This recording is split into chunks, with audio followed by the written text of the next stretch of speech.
Has everybody got candles? We have candles that are going around. Anybody needs a blue card?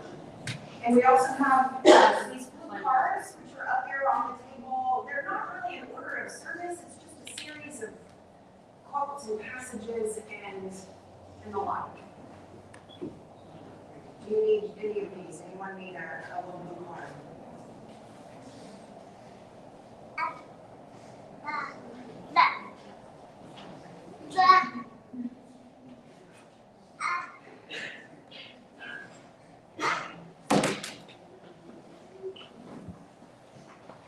Welcome. For this evening, this is a space where you are welcome, and you are welcome just as you are. And from what I hear in the chat rooms, this has been a long week. I heard someone say this has been an 8-day week, and for some of us, it has felt like that. Welcome to All Saints Episcopal Church, where you are affirmed, you are loved for who you are, as you are, and as you are continuing to evolve, your future you is welcome as well. I am Jane Koch, and I'm a priest here at All Saints Church. And I have to recognize, before we begin this vigil service for next, I have to realize the reality that, honestly, for so many of us, as we enter into church, Jackson, the voice of the baby in the back, his name is Jackson, and he's my nephew? Basically. Family, it can get complicated, yeah? So he's going to be chattering in the background, and we love it. But I have to name the reality that for so many of us, as we sit in this space with the stained glass windows. Yes. And, well, Jesus is there. We're in Lent right now, so he's covered, but and all the crosses are covered. This is Lent in the Episcopal and the Catholic Church. But for many of you who are sitting here, it probably takes a very significant amount of courage, of bravery, of deep breaths, of being supported and encouraged, and sweaty palms and hand-holding to even step foot in this space of a church because of your own experiences. And I was not raised Episcopalian.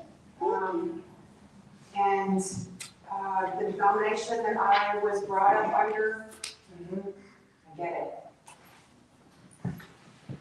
And so I want to honor that. I want to honor you as you have stepped forward in courage and bravery in community, not knowing what this was going to be like.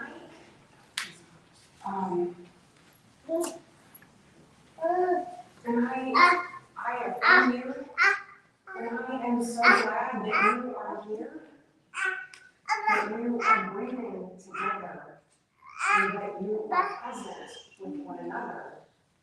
And so I would just like just before we begin, I would just like for us to just ground in this space. Those of you who do attend this church, you know that before we begin every service, we are holy beings and we are created beings, and the divine, however you define the divine, she, her, they, however you define the divine, is within each and every one of us.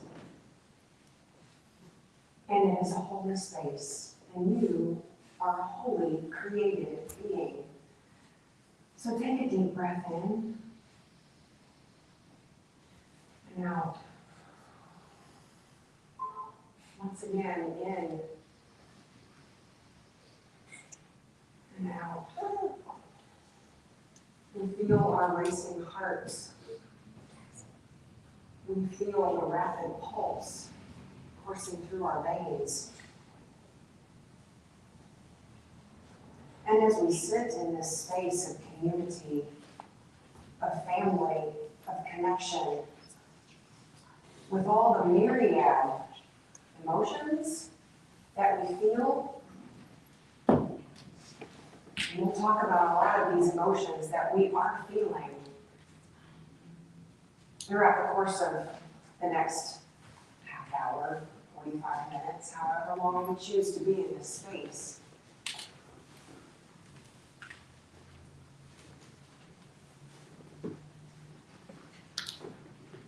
As we also gather in this space, we are here for a purpose.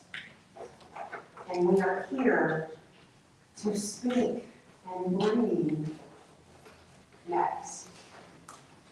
Say the name next. Say it. Say it. Say it again.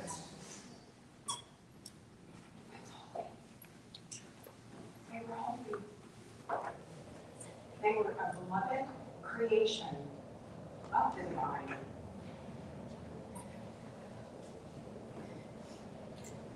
And they're gone.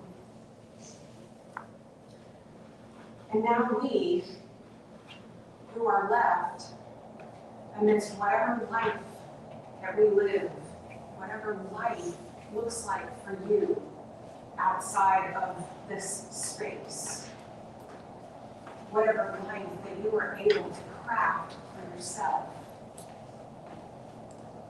in this world. You know your history, you know your story, you know those stumbling blocks that have come into your path, that have tripped you up, that have hurt you, that have all but destroyed you.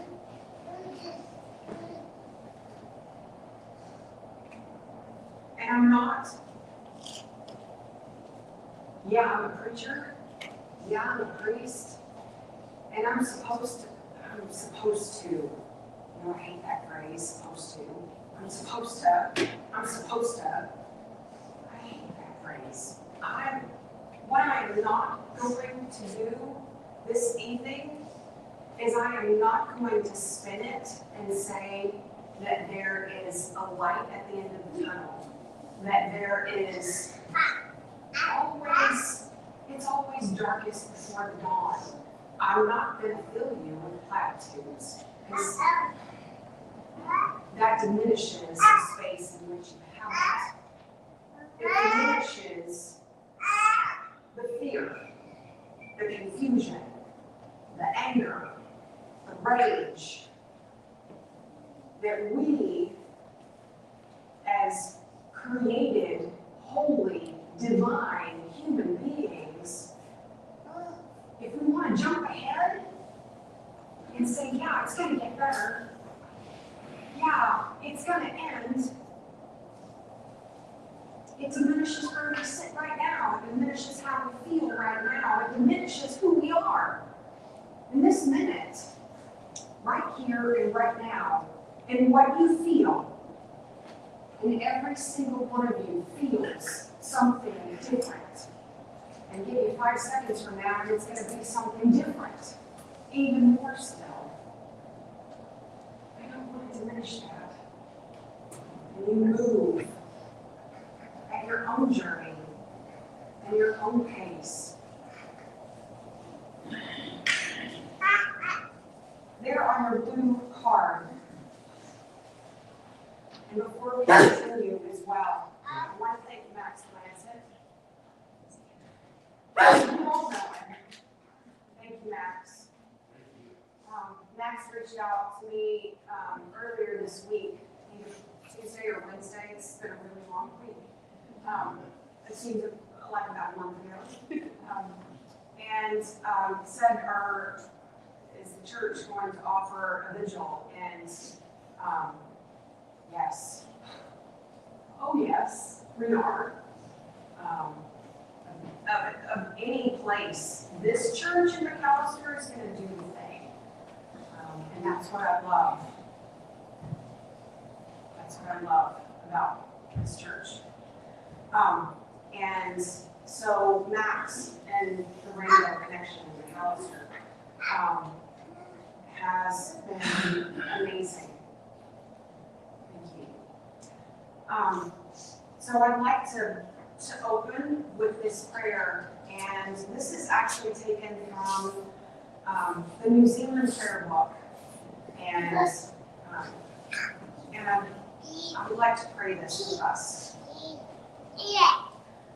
Eternal Spirit, Earth Maker, Pain Bearer, Life Giver, Source of all that is and that shall be, Father and Mother of us all, living God, in whom is heaven, the hallowing of your name echo through the universe. The way of your justice be followed by the peoples of the world. Your heavenly will be done by all created beings. Your commonwealth of peace and freedom sustain our hope and come on earth. With the bread we need for today, feed us. In the hurts we absorb from one another, forgive us. In times of temptation and test, strengthen us.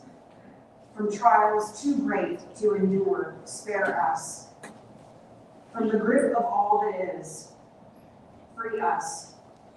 For you reign in the glory of the power that is love, now and forever. Amen.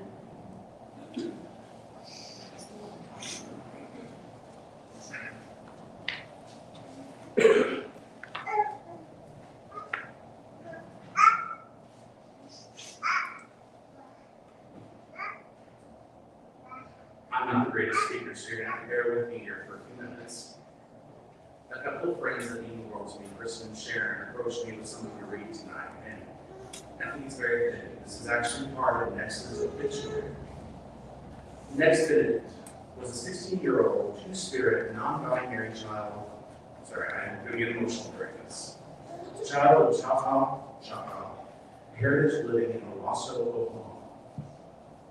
They admired nature and had a devoted love of cats, especially their cat, Zeus. They were a student and an avid rock music listener. They loved The Walking Dead and video games like Art and Minecraft. They were gifted artists who enjoyed drawing, reading, and conjuring up their own cooking recipes. They were warm, kind, and always searched for the best in people. They were all of these things, and they were going someplace. They were free. Next had a light in them that was so big, they had so many dreams. We want their light to keep shining for everyone. That light is so big and bright and beautiful, and we want everyone to remember Next that way. As we gather here tonight at All Saints Episcopal Church in McAllister, we remember Next Benedict. We remember Dustin Parker. We remember so many more of the LGBT children, teenagers, young adults, seniors, brothers, sisters, mothers, fathers, children, lost to violence against our community. Thank you.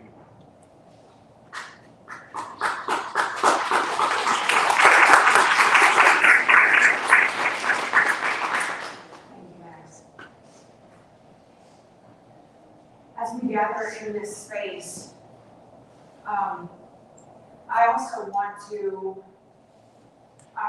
honor the fact that you were present in church, which may be very difficult. And I said earlier, it took a lot of bravery. I think too,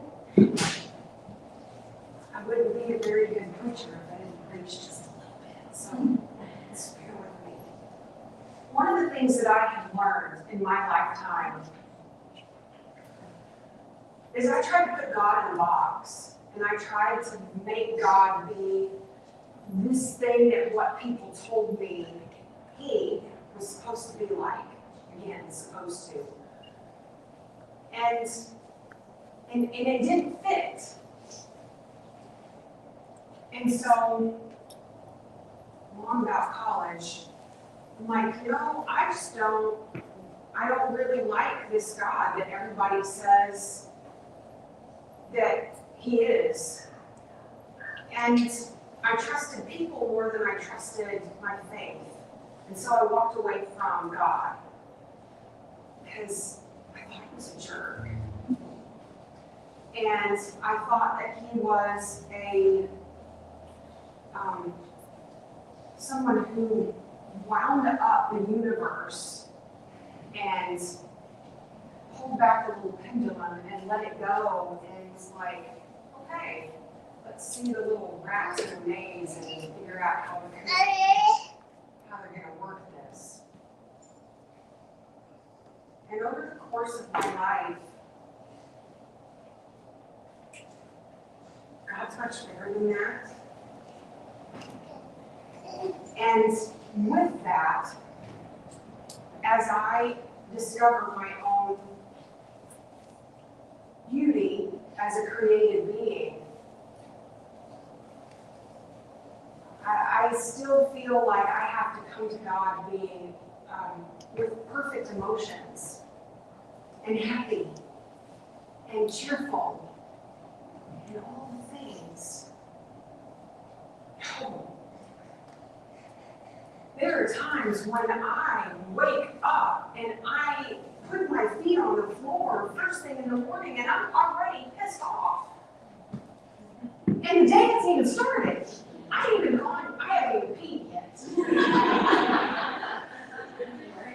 And I'm already mad, and I'm already, I want to do the thing. And then the day happens, and the slings and arrows and all in life and people and all the messiness. You know, I'm not going to put God in a box to say that he, she, they cannot handle my fear and my furious rage at the world, my anger at myself. If I can go to my wife and I can rage, now, she's very strong. And I'm not going to rage at her, because she'll rage at that.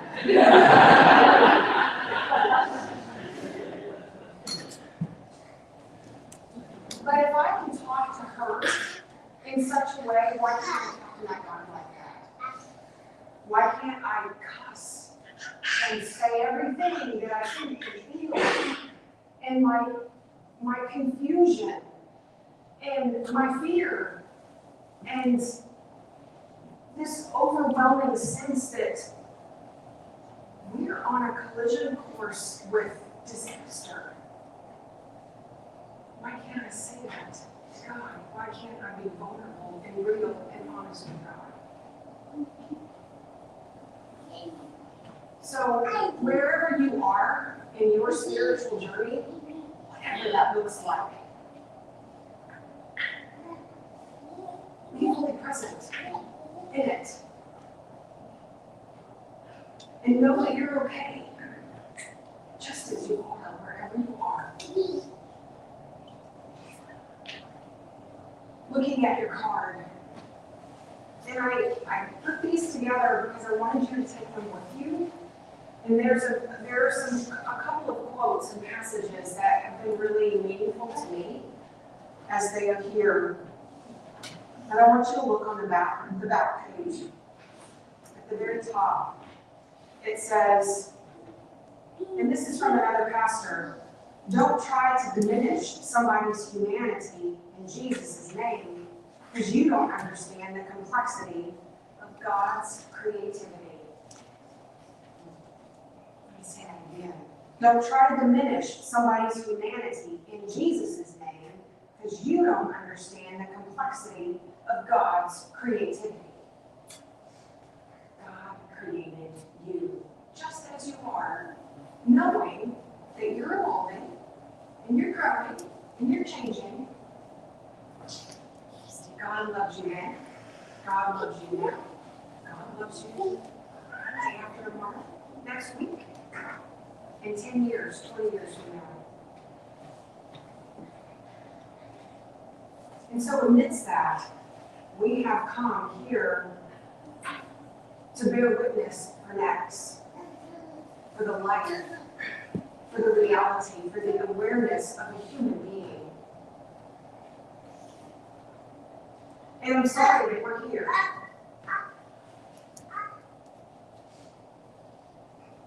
love all of you being together. I'm not going to diminish that. But I'm sorry for the reason why we are here.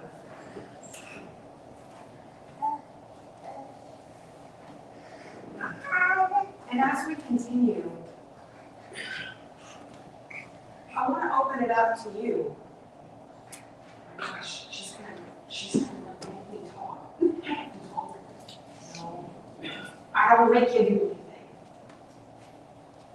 But I do want to offer an opportunity for you to be able to speak, for you to be able, in this place of friendship, of family, of community, of wholeness, I want to offer you the freedom to be able to speak.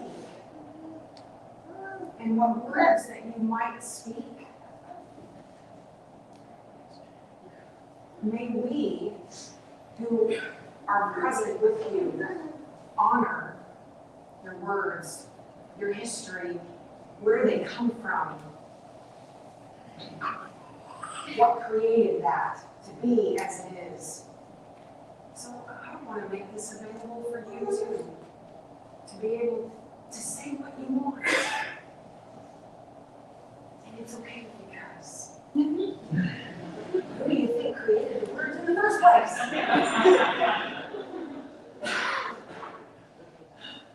want to offer that for you.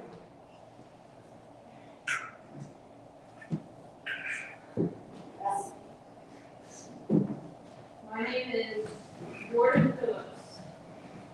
I name myself that. I am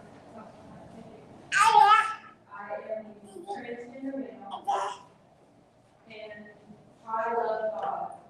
I love everything He has given me, and I love the trials He has put me through because it shows how strong I am.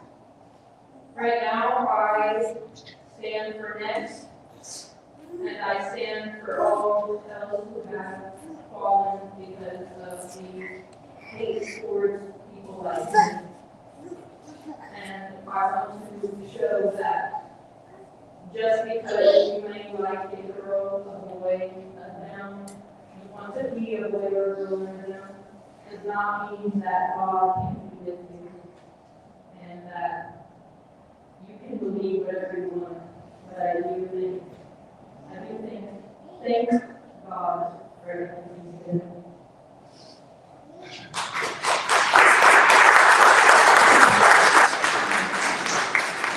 And Jordan can sing unbelievably. He can sing. He presented himself at our Pride event in October, blew the roof off down Country 12. Blew the roof off down Country 12.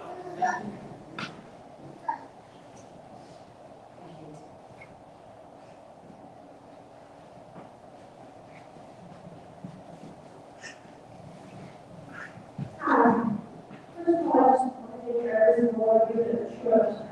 And second of all, taking my students, remember, when I say my students, I mean who are students on the form of your mind. Please conceive me as a lead. And not the first time that you receive a flower as a student, a woman, and a mother, the opposite of the people we meet in this room government. I want you to know that there are educators who care about you. There are people that want to give you flowers now. But no matter what happens, you will always be here. And we will always fight to protect you.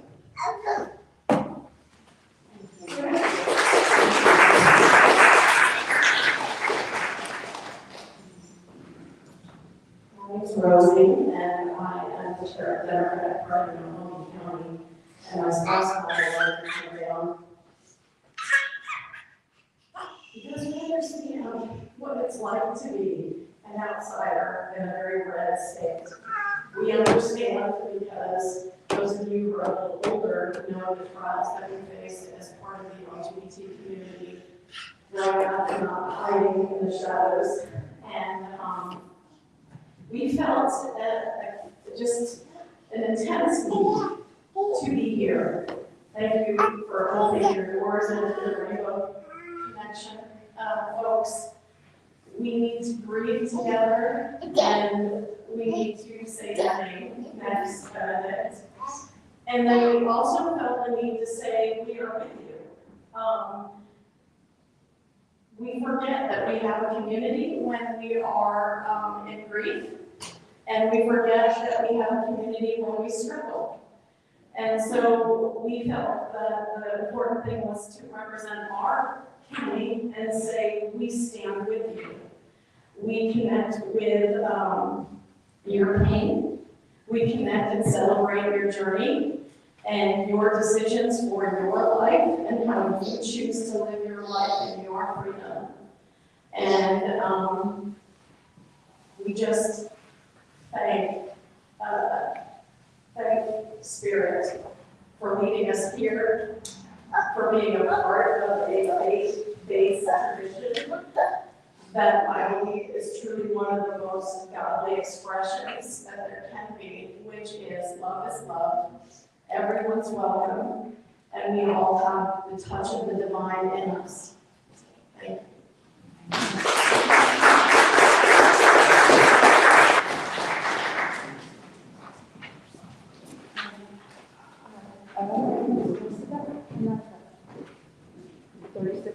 My life is both my home. I'm sorry, I've been going through it since I found out about that, and I'm sure all of you have, so I don't really have a narrative where you're sticking things in what you say. TV educator. My son's first year of school is here. And after hearing about Nexus passing, and the thing that took them from us was an outside source that their peers have had a lot of fear for him to give him that being welcome. I also want to say, since I grew up in a home that was always loving and friendly towards the LGBTQ community, I never had fear for myself. I've had friends come out to me and realizations about myself, and they were jarring, you know. And growing up and seeing that the whole world wasn't like that, it was scary and hurtful, and it's so nice to see all of you here and to be reminded we are not alone. And I would also like to share, since the church and religion didn't quite fit my view of the God that I saw in God protects me and my children. God is a black trans woman. That's what's in here for me. When I die, I don't really care what form this person takes, because I feel the love regardless of what I think about it, and I get to choose. Absolutely, she is a black trans woman, and she loves me and my children and all of you. And not to be negative, but I've had this discussion with a few people this week, and I just want to let everybody know that your empathy that you feel when you watch the news, when you hear about the terrible things that are happening, I won't get specifically worried about our children and our families, that empathy you fear, if it sparks rage in you, those are not opposing sources. They are companions to each other, because your sadness and your grief, it can be immobilizing. It can kill the thing inside you that wants to help the people around you, but that rage, that fire, that white hot thing that comes after the grief will get you moving. It will have you help each other. So the next time you feel that anger, please hold it close, because that's what the love is turning into. And as long as you have hope, we can do so much and help so much. And I don't want you leaving this place angry and thinking that you're doing wrong by feeling that way, because you're not. It's keeping you going. And it's a good thing, I promise, as long as that love stays here. Just thank you for being here for us, and for each other, and for our children who seem to be growing up in a world that feels harder and darker than ours. But as long as we can keep doing this, it will have something better. So thank you for that. And thank you.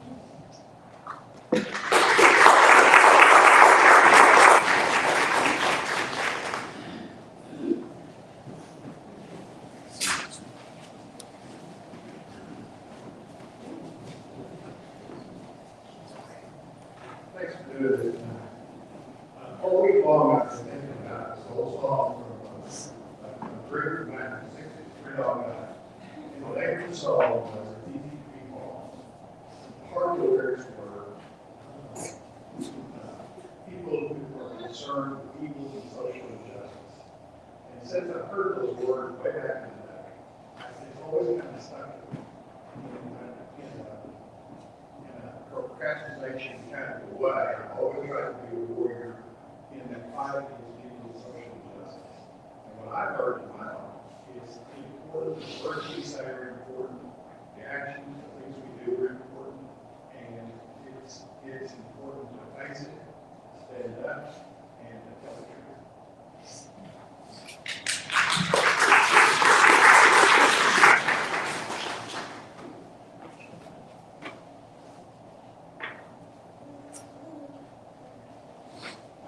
Anybody else?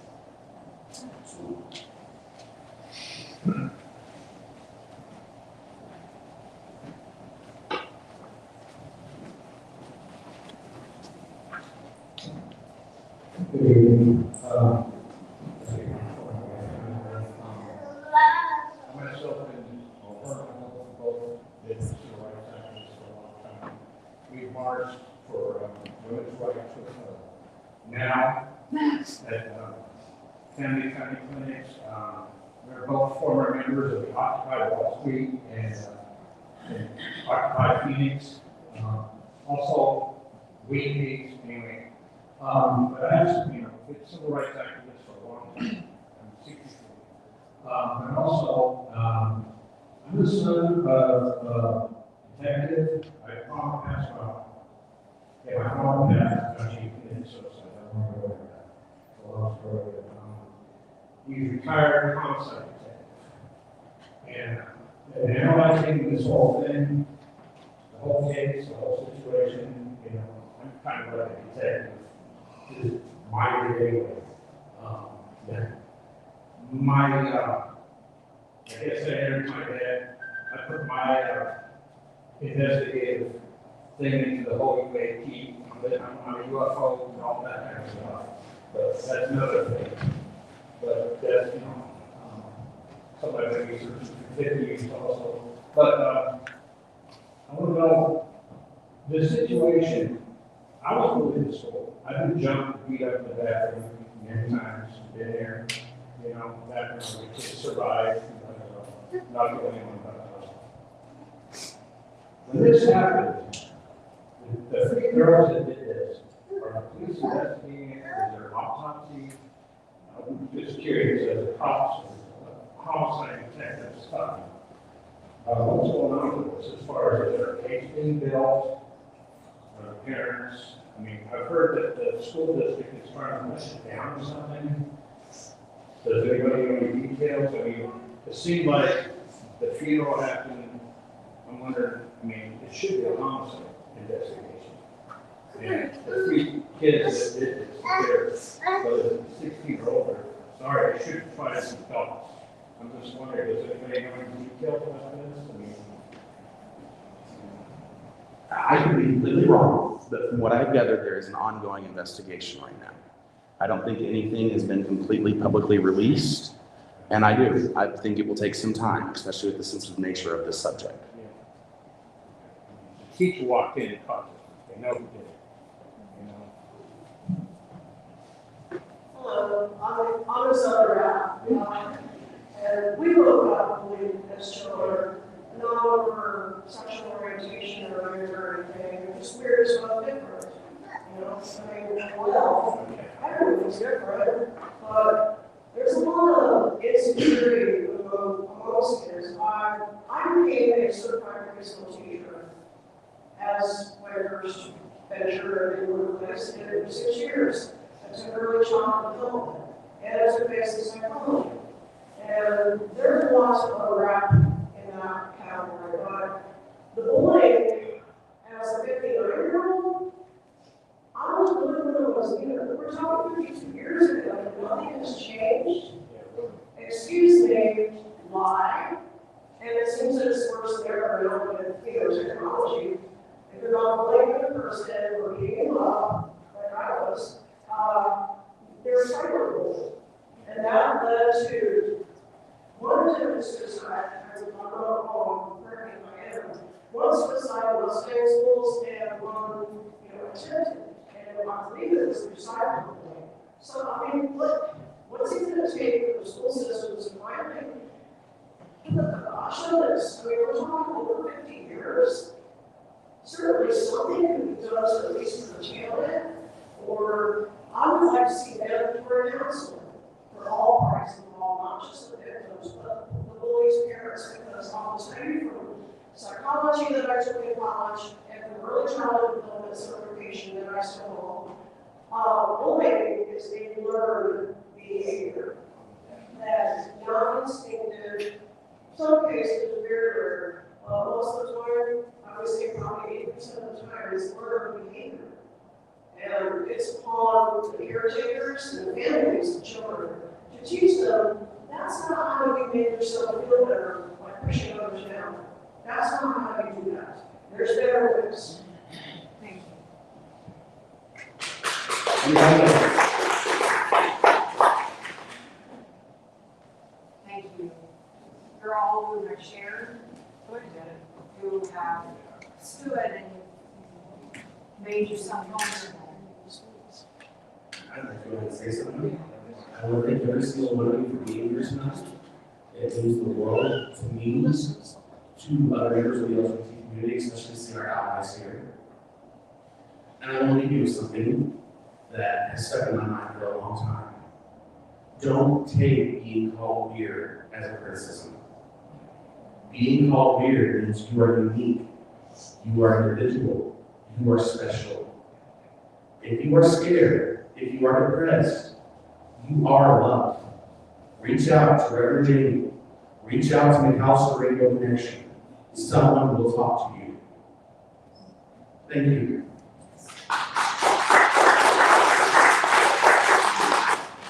So as we begin to close this time in this space this evening, I will start to light the candles slowly, and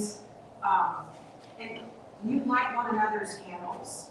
That's how we do community, isn't it? We keep each other. I didn't say this. We keep each other lit.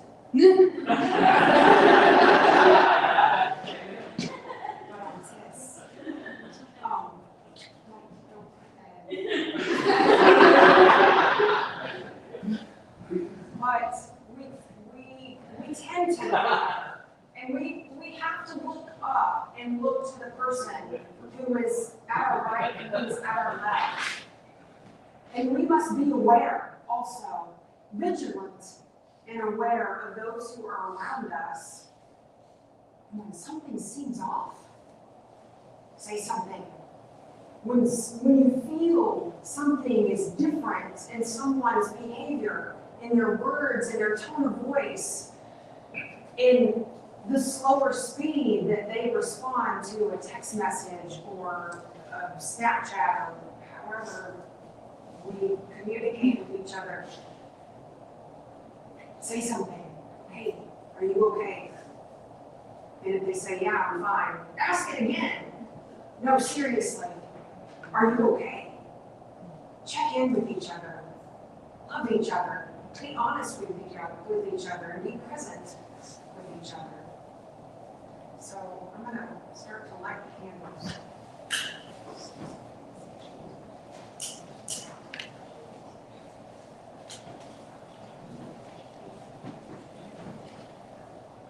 And as you are lighting one another's candles, I want to read something from Stephen Charleston. He's a retired bishop in our church, and he is Choctaw and lives here in Oklahoma. And he says, I have stood on the edge of a midnight canyon and called out my question into silent shadows.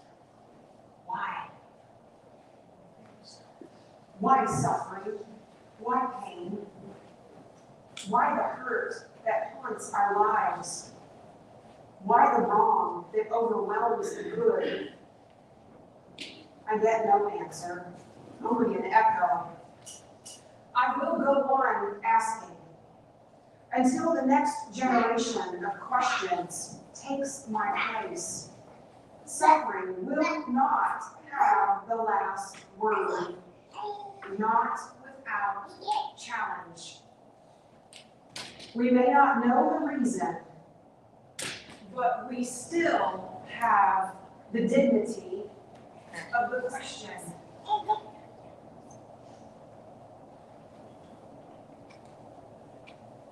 We still have the dignity of the question. May we say the name next. Yes. Say it again. Yes. Say it again. Yes. And now I would like for you to say your own. John. Speak it again. Practice it. Speak it again. My friends, my beloved family, that is our prayer. If we believe in the divine, and the divine has created us, isn't our name, our chosen name, isn't that prayer? I believe it is. Say it to me one more time. Amen. Amen. Thank you.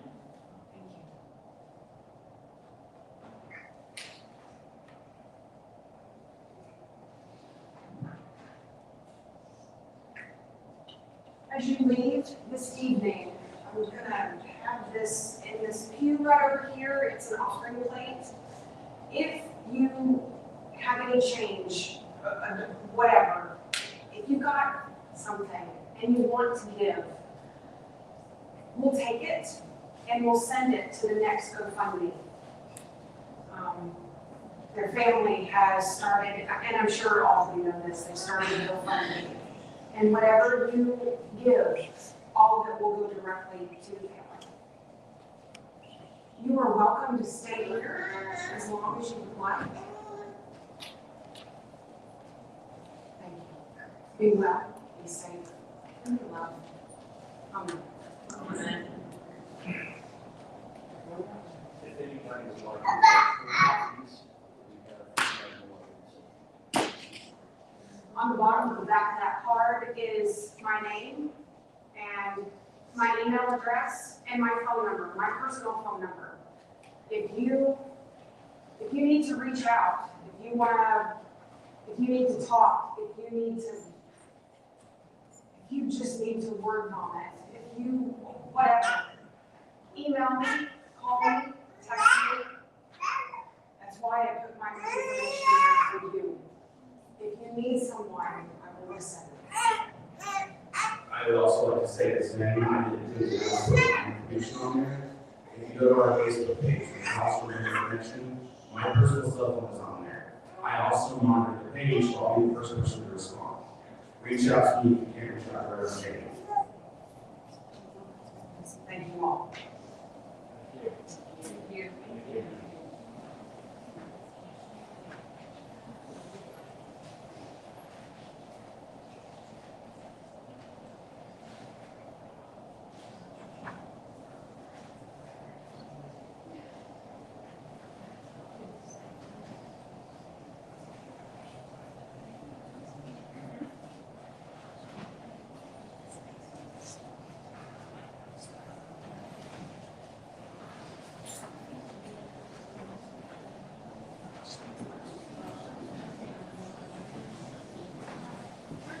If you'd like to get the basket right here.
Which door? Donnie.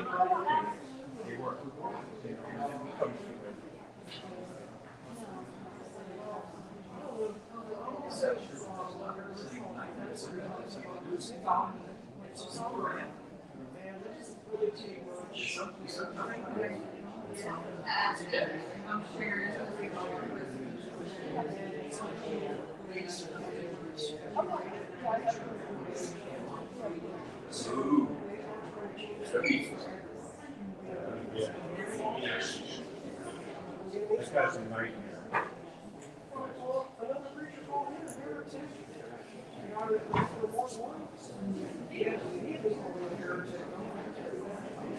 Yeah. Ryan Walters is horrible.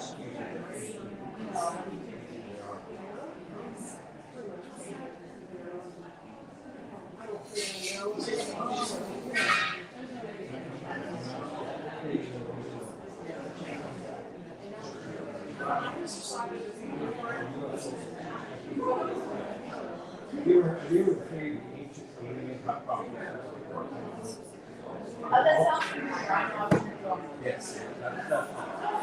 I believe if you want to see something that's part alien looking, and they came here about half a year ago.